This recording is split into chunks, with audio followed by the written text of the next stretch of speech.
Hey guys, and welcome back to another YouTube video. In this video we're going through the Adelaide Crows versus Sydney Swans game that occurred on the Saturday night. I know this is currently the Monday, so we are a little bit along from that. But yeah, Adelaide got off to an absolute flyer. I think they took their chances really well. They got off to, I think it was 6 goals, 440 or something like that. And the Swans were on about 15 or 18, 17, something like that. Swans weren't taking their chances. The Crows were. There were 7 goals for. 7 goals for 46 to 1, 2, 3. So there was 45 to, I think that's 45 to 42, 45 to 23, 45 to 22, something like that. And then the Swans just decided to actually start playing. And then, it got to, I think, 60 to 44, and then the Swans went on a 63-1 run in the space of 39 real minutes. So from about 9:25 East Coast time to like 10:05, they scored 63 points to basically nothing, to one singular point. And that just broke the game open. That included 4 goals in the space of 10 kicks, 5 goals in the space of 8 real minutes. That 39 minutes also includes a 5-minute quarter time break in it. So it was 63 points in about 34 minutes of game time. It was ridiculous. And it was the Swans at their best and basically showing that they can beat anyone from any position. And that is what good sides do. Swans aren't necessarily playing 4 good quarters, but they're playing 2 really, really damn good quarters. And they always happen to be the 3rd and 4th quarter, and it just blows a team away. But anyway, before we jump into this video, remember to like and subscribe, turn the notification bell on so you know when I upload, and let's get into this recap. So, Hinge might have been one of the worst players out there. Logically, might have been one of the worst players out there. But he still ended up with, and I'm going to actually check this, AFL.com. I want to just check. It would be here. It's probably going to show Hinge as like an 18 rating or something like that, like one of the highest rated players. Where is he? Hinge 10.9, so it wasn't that high actually. He beat Chad Warner though, as some people would like to say. So he had an alright game, but it wasn't anything spectacular. It was Keane that had the shocker. Whereas Keane actually had Mark Keane 6.8, so it wasn't as bad. You can sort of see the Swans. Some of the Swans basically all the Swans defenders just didn't bother playing, you see, which is quite funny. Surprised that they have Lewis Melican at a 4.2 and Tom McCartan at an 8.5. That's a little bit surprising, given that I thought Melican was probably the better player, but maybe he just didn't get involved as much as McCartan did, even though he had 9 disposals to 6 disposals. So McCartan had more of the ball, maybe I don't know what it was that meant that Lewis Melican had a really bad ratio. Maybe it was something to do with contested marks or something, contested possessions. It must have been. But anyway, Hinge 130. I don't expect this to happen regularly from him. Rory Laird's an interesting 127 off the half back. I think this could actually work as a potential M8, or if you're lucky, M9. I would definitely try it out if it's an M9 type scenario for those people really up there. But M8, I would look at it and consider it over the bye round. And then when you do your trading for the first non-bye round week, he's definitely up there. Shoal 99, he was, he kicked a goal, but other than that, they got a lot of possessions, but didn't really impact the game. Isaac Rankin, I thought he was really dangerous one, and I thought he, at points, I think he had the... James Shawn went to a lot of people in this game. Had George Dawson, had Isaac Rankin. I think also at a point there had lined up on Rory Laird, I want to say, as a point there. I don't know whether that was just because he was lining up as a forward. Rory Laird happened to be a defender, and he was racing straight off him to get into the midfield, as he usually does with midfielders. But it was a shared tag, and it did seem to finally get on top. I think they finally found one. And Jordan Dawson really didn't have a good second half. I'm pretty sure he had, even though he had only 17 touches and 9 in the second half, he really didn't do anything in the second half. if we look at the stats here for Jordan Dawson in the second half, he had, he had, 8 touches in the first half, alongside 3 tackles, 3 marks, and a goal. And then in the second half, he had, in the last quarter in the second half, he had 9, 2, and 3. So he actually didn't do much, to be honest with you. It was his last quarter, he gave away, I think, 2 free kicks against in the last quarter, alongside his disposal efficiency of 40%. And 50% in the third quarter. Whereas the first and the second quarter, he was 100% and 60% disposal efficiency. So his disposal efficiency really dropped off in the second half. Clangers, turnovers as well, alongside a couple free kicks against, really did mean that he did lose a lot of his, potency, or whatever you want to call it. Strachan 80, he got dominated. He got shucked around like there was no tomorrow. It honestly felt like it was an under-18 ruckman against Brodie Grundy, and that's why I would say, if I was doing the Brownlow, that even though Brodie was absolutely humongous, he may get 1 or 2, he may only get 1 vote rather than the 2 votes, just because he came up against Strachan in his 4th game or something. Kieran Strachan is not, let me actually just check how many games Kieran Strachan has played. As I don't think he's played too many games, to be honest with you. Let's just see. Strachan has played now in his career 7 games. So yeah, he came against a 7-gamer, a guy in his 7th game, and he just took him to the absolute cleaners. And yeah, Strachan I think was actually on an all-right total at halftime, and then he just fell off basically, as I think it was something like 19 hitouts in the second, in the last quarter for Brodie Grundy, and in the last quarter, where is it here? I'm just trying to find the hitouts almost for him. He had 2 hitouts and 2 tackles in the last quarter, did Strachan. In the third quarter as well, he had only 4 hitouts. So yeah, he wasn't the worst in the first couple of quarters, where he had 6 hitouts versus Grundy's 12 in the first, and then the second 4 hitouts to Grundy's 10. But then in the second half, it was 8-4, and then the last quarter was 19 hitouts for Grundy to 2.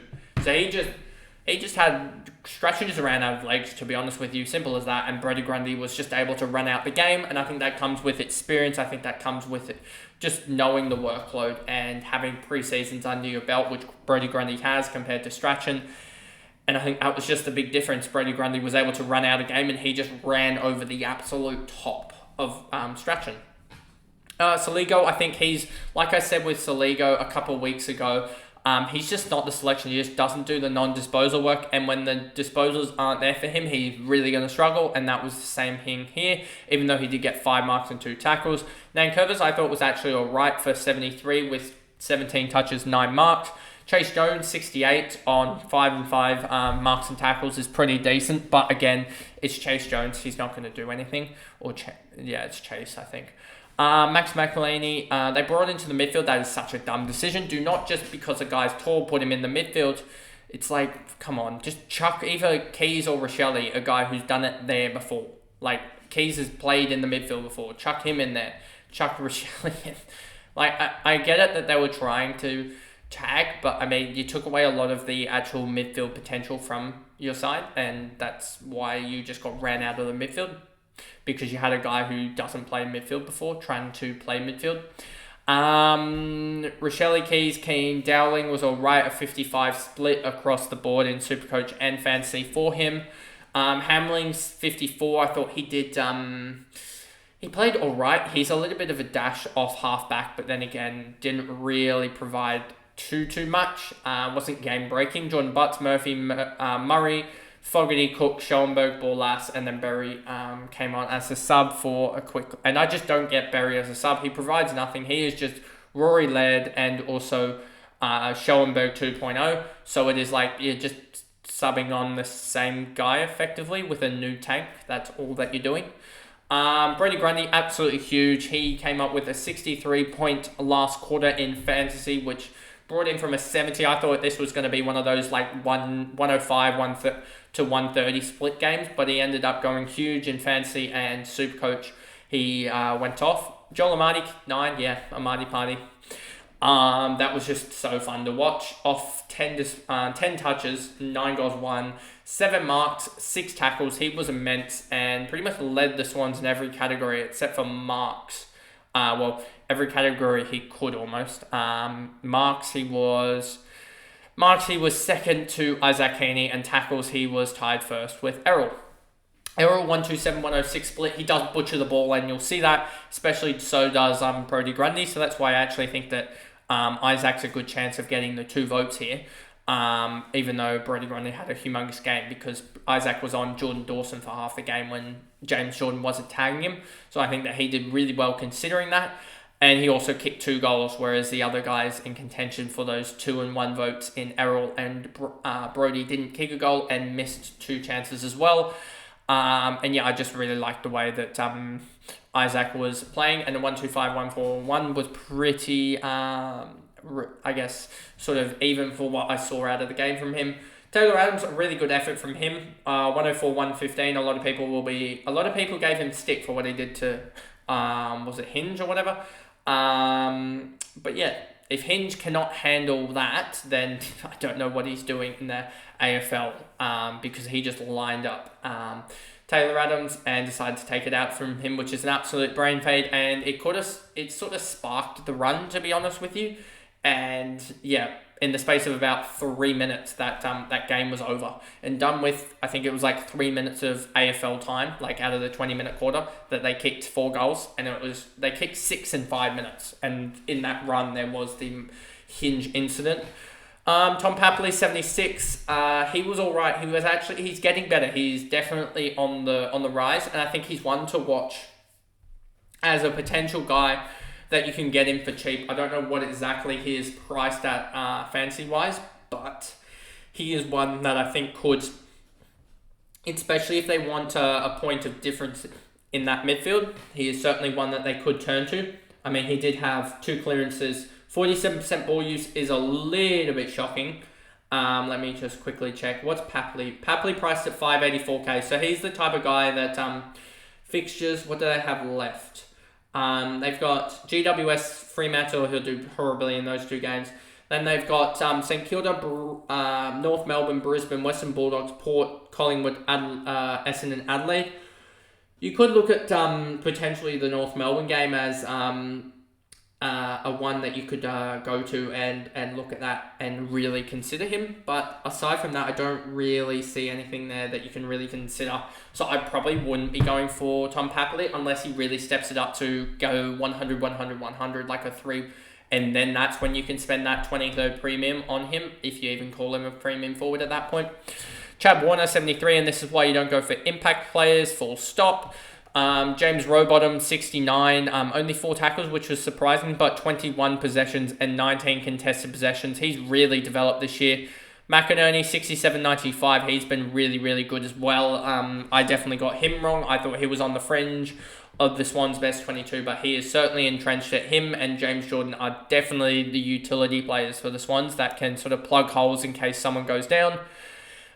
Jake Lloyd, 66, he's just doing his job, basically. His job isn't to get 30 disposals anymore, and I think that's sort of, the Swans are indicative of what the AFL is sort of moving forward to be. I think in that you will have guys still have games like Errol Gordon, but if you actually look at Errol Gordon's stats year on year, and we will do this, fantasy, I will show you this just to show you the point that I'm trying to make here.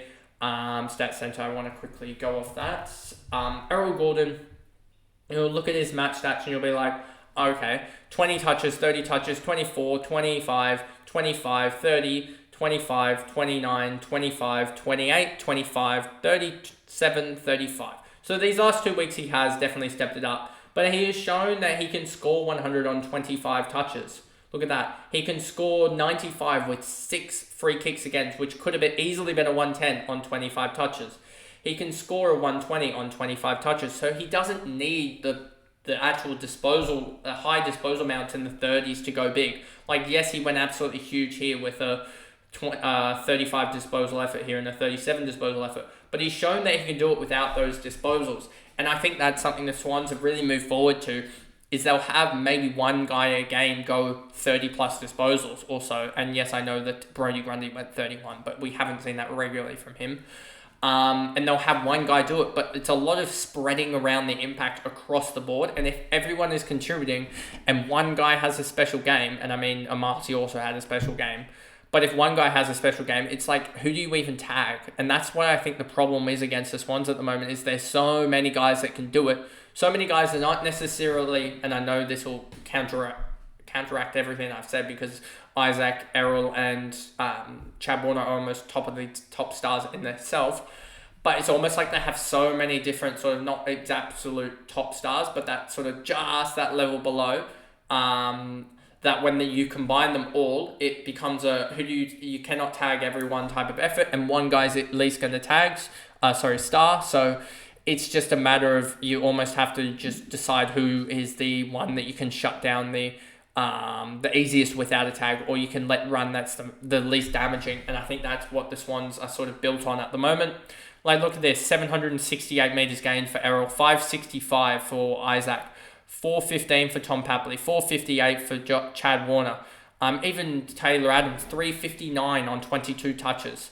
Like, they all are just built on just bringing the ball forward. Even Nick Blakey, 343 on 16 touches. Over 20 metres gained on his touches.